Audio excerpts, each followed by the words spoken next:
Sual, gördüyünüz bu tetraydır sualı bir çox ədəbiyyatlarda var. 2014-cü ildə DİM-in model testlərində də nümunə kimi verilib, yəni model testlərimizdə də olub. DİM-in kitablarında da var, amma qəbulda heç vaxt hələ ki düşməyib. Və tetraydır nədir? Tetraydır bir piramidadır. Oturacağı da sadəcə üçbucaqdır, yan üzləri də üçbucaq. Yəni hər tərəfi üçbucaq olan bir piramidadır, bir fəza figurudur. Və bu 6 açılışdan da bizə deyir ki, 4-ü eyni tetraedrə aiddir. İkisi də eyni bir, başqa bir tetraedrə aiddir. Və bizdən də soruşur həmin o eyni olan 4 tetraedri. Bu zaman orada gördüyünüz o 4 dənə üzdən ürəyiniz hansını istəyirsə, ixtiyari, yəni burada seçim sizindir. Özünüz hansı üz istəyirsinizsə, onu mərkəzə çevirirsiniz. Yəni oturacağa çevirirsiniz. Digər üzləri də tetraedrdə kublardan fərqli olaraq üzlər 180 dərəcə fırlanır. 180 dərəcə fırladaraq onun ətrafına yığırsınız. Məsləhət görürəm ki, həmişə belə misallarda şərtdə hansı üzü özü mərkəzdə daha çox veribsə, onu götürün ki, işiniz biraz asan olsun. Vaxtınız az getsin, yəni vaxtınıza qənaət edirsiniz. Məsələn, mən burada qara ulduzu da mərkəz götürə bilərəm, qara üçbucağı da mərkəz götürə bilərəm. Çünki onlar daha çox mənə mərkəzdə özü hazır verilir. Aydınmı? Ulduzu mərkəz götürsəm, bax burada indi həmin ulduz bizim üçün mərkəz olmalıdır birinci tetraedrdə.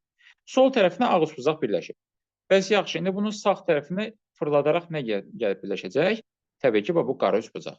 Dediyim kimi, üzlər burada 180 dərəcə fırlanır. Məsələn, yuxarıdakı qara üçbucağı 180 fırladıb, gətirib ulduzun sağına yerləşdirəcəksin. Aşağı hissəsinə də bu dairə 180 fırlanıb, gəlib o birləşəcək. Məsələn, bax, bu üzlər yerində deyil.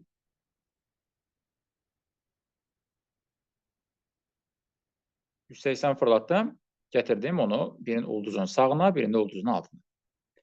Eyni qaydada, məsələn, 2 də hazırdır. Bizim açılışımız budur. Ulduz mərkəzdə, birinci tetraedrdə. İkinci tetraedrdə ulduz onsuz da özü mərkəzdədir. Üçüncü də, sağ tərəfinə qara ulduz birləşibsə, onda sol tərəfinə nə gəlib birləşəcək olar? 180 fırladaraq nəyi birləşdirmək olar? Təbii ki, bax bu dairəni. Aşağı hissəsinə də bu ağ üçbucağı.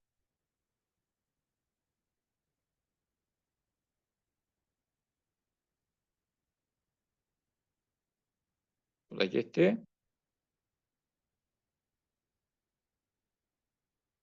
Bu da getdi.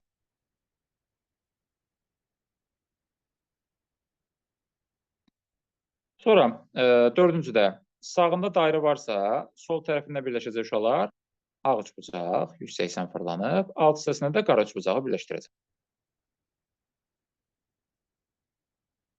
Yenə də həmçinin bunlar da getdi. Beşincidə hazırdır, yenə ulduz mərkəzdədir onsuz. Dediyim kimi, bax, özümüz ona görə ulduzu seçdik ki, ikisini də bizi qabaq atıb.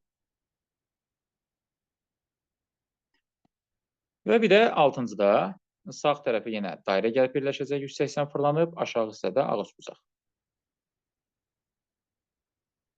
Və indi həmin o mərkəz götürdüyünüz üzün ətrafında digər üzlərin uşaqlar orientasiyasına, saat əqrəb istiqamətində ardıcıllığına baxacaqsınız.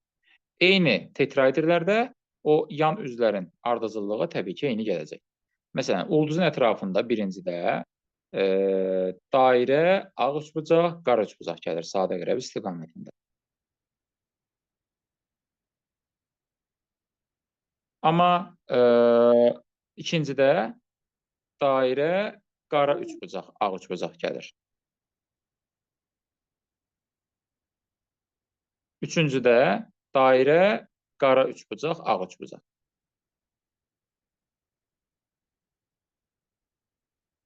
Dairə, ağ üçbucaq, qara üçbucaq. Burada da yenə dairə, ağ üçbucaq, qara üçbucaq. Və burada da dairə, ağ üçbucaq, qara üçbucaq. Bilirsiniz, deməli 1, 4, 5 və 6 öz aralarında eyni tetraedrlərdir. 2 ilə 3 də öz aralarında eyni tetraedrdir. Bizdən dörtlüyünü soruşursa, cavab olacaq 1, 4, 5, 6, yəni E variantı. Budur.